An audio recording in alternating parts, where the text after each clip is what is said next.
Algebraic properties of matrix আমরা এর আগে properties of matrix addition and scalar multiplication দেখছিলাম ওগুলো এখানে আছে ওগুলো আমরা স্কিপ করব বাকি যেগুলো নতুন আছে সেগুলো ভালো করে দেখব তো assuming that the size of the matrix are such that the indicated operations can be performed the following rules of matrix arithmetic are valid তো এখানে আসলে কোনটা কোন ডাইমেনশনের সেটা আর স্পষ্টভাবে বলে দেয়া নাই তবে ধরে নেওয়া হয়েছে যে এমন ভাবে এই অপারেশনগুলো দেওয়া আছে যে এরা এই পারফর্মগুলো করা যায় যেমন a আর b মাল্টিপ্লিকেশন করা যায় a আর c মাল্টিপ্লিকেশন করা যায় b আর c কে যোগ করলে যেটা আসে সেটার সাথে a এর মাল্টিপ্লিকেশন করা যায় ধরে নিচ্ছি যে করা যায় যদি মাল্টিপ্লিকেশন বা এডিশন গুলো যদি করা যায় তাহলে কি হবে সেটা আর কি তো কমিউটেটিভ ল অ্যাসোসিয়েটিভ ল এর আগে আমরা দেখছি অ্যাসোসিয়েটিভ ল যেই ম্যাট্রিক্স এডিশনের জন্য অ্যাসোসিয়েটিভ ল যেটা ছিল একই রকম ভাবে ম্যাট্রিক্স মাল্টিপ্লিকেশনের জন্য সেম ল থাকবে অর্থাৎ আমরা b আর c কে আগে গুণ করলে তার সাথে পরে a কে সামনে রেখে গুণ করলে যে রেজাল্ট আসবে a b কে গুণ করার পরে যে রেজাল্ট আসে সেটার সাথে c কে গুণ করলে রেজাল্ট সেম থাকবে এটা হলো লেফট ডিস্ট্রিবিউটিভ ল লেফট সাইডে a আছে তারপরে b প্লাস c আছে তাহলে আমরা যখন a দিয়ে আলাদা আলাদা পার্ট করে দিব তাহলে অবশ্যই এটাকে লেফট সাইডে রাখতে হবে এখানে এটা অবশ্যই এই b প্লাস c এর লেফট সাইডে আছে তাই আমরা যখন ডিস্ট্রিবিউট করে দিব এটাকে b এর সাথে আর c এর সাথে দিয়ে দিব অবশ্যই লেফট সাইডে রাখতে হবে ab প্লাস ac এখানে যদি আমি ba লিখি ca লিখি তাহলে কিন্তু আর হবে না এটা যেহেতু বাম পাশে আছে আমাকে এখানে ডিস্ট্রিবিউট করার সময় বাম পাশে রাখতে হবে একই রকম ভাবে রাইট ডিস্ট্রিবিউটিভ ল তাহলে এটা যদি ডান পাশে থাকে তাহলে আমাকে লাস্ট পর্যন্ত ডান পাশে রাখতে হবে যেমন এখানে b প্লাস c এর সাথে এটা ডান পাশে আছে তাহলে আমরা যখন এটাকে দুইটার সাথে আলাদা আলাদা করে দিব তাহলে অবশ্যই আগে b পরে a আবার এখানে আগে c পরে a থাকতে হবে এটা হলো লেফট ডিস্ট্রিবিউটিভ ল আর রাইট ডিস্ট্রিবিউটিভ ল একই রকম যোগের বেলায় যেরকম হইছে আমরা বিয়োগের বেলায় আসলে সেই একই রকম যে প্লাস বা মাইনাস থাকুক যেহেতু a এখানে বাম সাইডে আছে আগে আছে তাহলে এখানেও আমরা আগে রাখব এখানে পরে আছে এখানেও আমরা a কে পরে রাখব স্কেলারের বেলায় যদিও অবশ্য আগে বা পরের ওটা কোনো সমস্যা নাই আগে রাখি বা পরে রাখি গুণ করলে আসলে লাস্ট পর্যন্ত রেজাল্ট সেমই থাকে তবে স্কেলার হলেও যে ডিস্ট্রিবিউট করা যায় এই ছোট হাতের a হলো স্কেলার ধরা হয়েছে এটা ম্যাট্রিক্স না আর b আর c হলো ম্যাট্রিক্স b প্লাস c এর সাথে a ডিস্ট্রিবিউট করে দেওয়া যাবে প্লাস থাকুক মাইনাস থাকুক তারপর যে এই দুইটা স্কেলার a প্লাস b এরা হলো স্কেলার 2 4 5 10 এরকম টাইপের কিছু তার সাথে একটা ম্যাট্রিক্স আছে c বড় হাতের গুলো ম্যাট্রিক্স ছোট হাতের গুলো স্কেলার হিসেবে দেয়া আছে তাহলে এই c টাকেও আমরা ডিস্ট্রিবিউট করে দিতে পারবো স্কেলারের সাথেও তাহলে ac প্লাস bc এখানে আমার যদিও এখানে পরে আছে পরে লিখছে আসলে আগে পরে কোনো বিষয় না স্কেলার দিয়ে গুণ করলে আগে পরে আগে বা লিখি বা পরে লিখি কোনো সমস্যা নেই একই রকম ভাবে মাইনাস থাকলেও সেম কাজ করা যায় স্কেলার দিয়ে অ্যাসোসিয়েটিভ ল হোল্ড করে আর যদি দুইটা ম্যাট্রিক্স গুণ আকারে থাকে তার সাথে যদি একটা স্কেলার থাকে তাহলে আমরা এই স্কেলারটাকে আমরা যে কোনো একটার সাথে গুণ করে তারপর কাজ করতে পারি ইচ্ছা করলে আমি b এর সাথে a গুণ করে তারপর c এর সাথে ম্যাট্রিক্স মাল্টিপ্লিকেশন করতে পারি বা ইচ্ছা করলে এটাকে c এর সাথে গুণ করে তারপর b এর সাথে ম্যাট্রিক্স মাল্টিপ্লিকেশন করতে পারি তবে অবশ্যই খেয়াল রাখতে হবে যে অর্ডারটা সেম থাকতে হবে অর্ডার বলতে এখানে b আর c যেভাবে আছে b বাম পাশে আছে c ডান পাশে আছে আমাদের এখানে অবশ্যই এইভাবে কাজ করার সময় b বাম পাশে c ডান পাশে থাকতে হবে এখানেও সেম b বাম পাশে c ডান পাশে থাকতে হবে তাহলে এগুলো হলো কিছু প্রপার্টি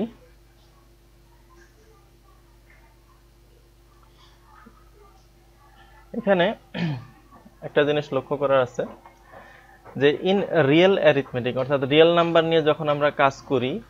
তখন আমরা জানি যে ab ইকুয়াল টু ba হলে sorry ab equal to ba হবে অর্থাৎ কমিউটেটিভ হবে কমিউটেটিভ মানে স্থান বিনিময় করতে পারে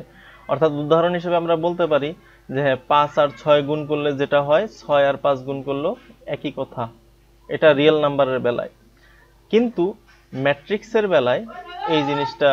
নাও হইতে পারে হইতেও পারে নাও হইতে পারে তো কোন কোন ক্ষেত্রে নাও হইতে পারে, এই তিনটা পয়েন্ট আছে, যে এই তিনটা পয়েন্টের বেলায় আমরা বলতে পারি যে এই এ B equal two B A নাও হইতে পারে। অর্থাৎ এরা ছিল রিয়েল নাম্বার, আর আমি যদি ম্যাট্রিক্সের জন্য হিসাব করি যে A B may be defined and B A may not. অর্থাৎ আমরা হয়তো এ আর বি দুইটা ম্যাট্রিক্স হলে এদের হয়তো গুণ করতে পারবো এ বি হিসেবে, এমনও হইতে পারে যে বি এ গুণ করা নাও যেতে পারে। যেমন একটা ম্যাট্রিক্স যদি এ হয় 2/3 আকারের, আর একটা ম্যাট্রিক্স যদি বি হয় 3/4 আকারের, আমরা জানি যে এ আর বি গুণ করা যাবে, কারণ এ এর কলাম সংখ্যা আর বি এর রো সংখ্যা সমান। কিন্তু এই জিনিস যদি আমি উল্টায় গুণ করতে যাই, যে বি আগে লিখে তারপরে এ লিখে গুণ করতে যাই, তাহলে বিষয়টা কি, যে তখন বি এ হবে, আর বি এ হওয়া মানে বি আগে, তো বি আগে মানে হলো বি এর কলাম সংখ্যা আর এ এর রো সংখ্যা সমান হইতে হবে। আমরা দেখতেছি এখানে সমান না, তাহলে যেহেতু সমান না, তাহলে বি এ গুণ করাটা আসলে সম্ভব না। তার মানে এটা একটা পসিবিলিটি আছে যে এ বি হয়তো আমরা গুণ করতে পারবো, কিন্তু বি এ নাও করতে পারি। তাহলে এই একটা কারণে এ বি আর বি এ সমান নাও হইতে পারে। আরেকটা কারণ হইতে পারে যে A B and B A may be both defined, হয়তো এমনও হইতে পারে যে এ বি আর বি এ দুইটাই হয়তো গুণ করা যাইতে পারে, but they may have different size. অর্থাৎ আলটিমেটলি তাদের যে সাইজটা হবে এ বি আর বি এ, এ বি কে গুণ করলে যেটা হয় বি এ কে গুণ করলে যে সাইজটা হয়, হয়তো সাইজটা আলাদা হইতে পারে, একই রকম নাও হইতে পারে। যেমন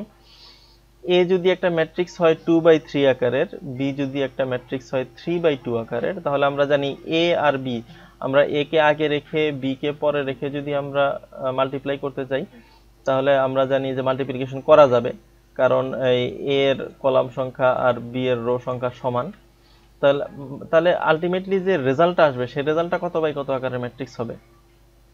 যে 2/2 আকারের, যে দুইটা বাকি আছে 2/2 আকারের ম্যাট্রিক্স হবে। কিন্তু আমি যদি উল্টা করি, যে আগে বি তারপরে এ রেখে যদি আমরা মাল্টিপ্লিকেশন করি, তাহলে অবশ্যই বি এর কলাম সংখ্যা আর এ এর রো সংখ্যা সমান, তাহলে এটাও গুণ করা যাবে, অর্থাৎ বি এও গুণ করা যাবে। তবে আলটিমেটলি বি এ যে রেজাল্টটা আসবে, সেই রেজাল্টটার ডাইমেনশন কত আসবে, যে 3/3। তাহলে আমরা দেখতেছি বি এ ক্যালকুলেশন করলে আমরা রেজাল্ট পাবো 3/3 আকারের ম্যাট্রিক্স, আবার এ বি ক্যালকুলেশন করলে রেজাল্ট পাবো 2/2 আকারের ম্যাট্রিক্স। অর্থাৎ দুইটা ভিন্ন ভিন্ন ডাইমেনশনের, এ বি হবে 2/2 আকারের আর বি এ হবে 3/3 আকারের। তাহলে অবশ্যই ডাইমেনশন যেহেতু সমান না, তাহলে অবশ্যই এরা দুইটা সমান হবে না। আরেকটা পসিবিলিটি আছে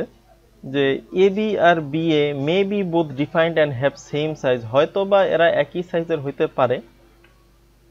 but the product may be different, তারপরও তাদের যে গুণফলটা সেটা সমান নাও হইতে পারে। এটা একটা পরবর্তী উদাহরণ দিয়ে এক্সাম্পল দেওয়া আছে, পরবর্তী উদাহরণটা আমরা দেখি। তাহলে এই দুইটা ফ্যাক্ট আমরা বুঝলাম যে এ বি গুণ করা গেলেও বি এটা গুণ নাও করা যেতে পারে, আবার যদি এ বি আর বি এ গুণ করা যায়ও তাহলেও তাদের সাইজটা সমান নাও হইতে পারে,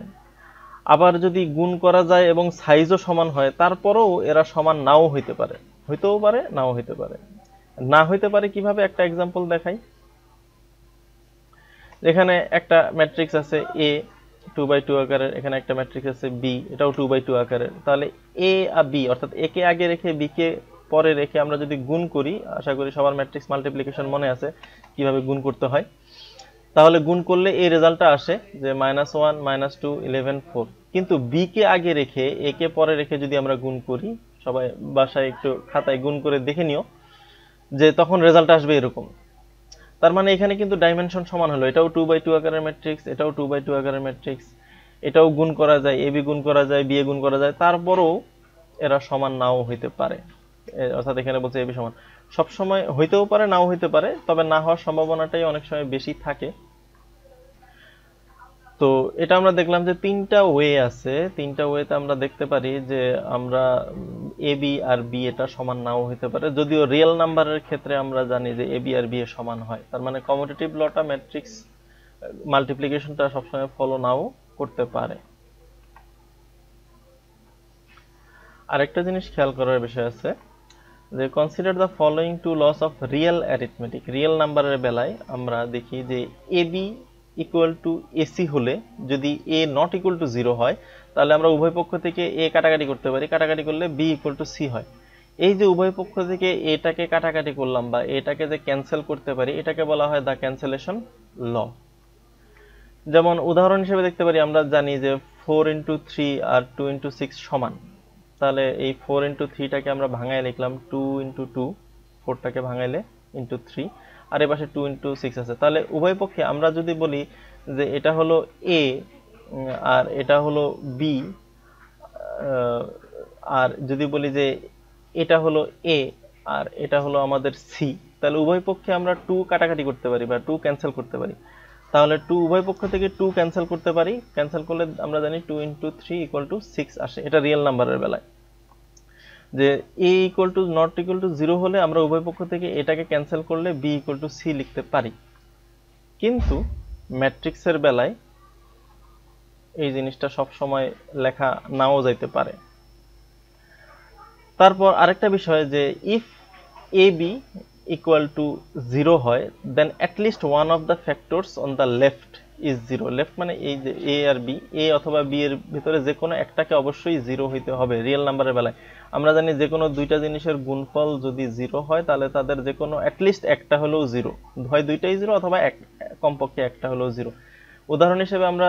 দেখতে পারি তোমরা অনেক সময় ইকুয়েশন সলভ করার সময় অনেক সময় এই জিনিসটা ইউজ করছো যে লাস্ট পর্যন্ত x + 2 + x + 3 = 0 হলে